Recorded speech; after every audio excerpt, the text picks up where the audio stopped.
90% of people don't know that the function of the shock absorber is not to absorb shocks, but to limit the spring from bouncing after it absorbs a shock. When the car is driving, the impact force from the wheels bouncing will be fed back to the car body, and the spring in the suspension system is the main device to absorb this vibration. When the car goes over bumps, the impact force causes the spring to compress. After absorbing this force, the spring will bounce repeatedly, which can make passengers feel as if they are riding in a boat on rough seas. Those who have been on a boat can explain this sensation to those who haven't. The feeling of being on a boat is quite distinct from motion sickness, and it's hard to describe in words. To avoid this repeated bouncing of the spring, we need to dampen the spring's rebound, accelerate the attenuation of spring vibrations. There is a device called a shock absorber. Inside the shock absorber is a piston surrounded by hydraulic oil. Normally, it cannot be compressed because there is a small hole in the piston. When pressed down,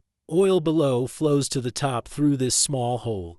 Because it's tiny, the piston descends slowly. Then, during the return process, an external spring pulls the piston upwards, and oil above flows back down. The small hole limits flow rate, ensuring that rebound speed isn't too fast and effectively reducing repeated bounces of the spring. This is the basic principle of shock absorption. Whether it's air suspension or adjustable resistance suspension, they are based on this principle with additional devices added. The size of this small hole in the piston determines how fast the piston rod moves. The speed of piston movement determines whether the impact felt during bumps is soft or hard. So now you understand the basic principle of shock absorbers, right? In our next video, we'll discuss more advanced topics like air suspension and electromagnetic suspension.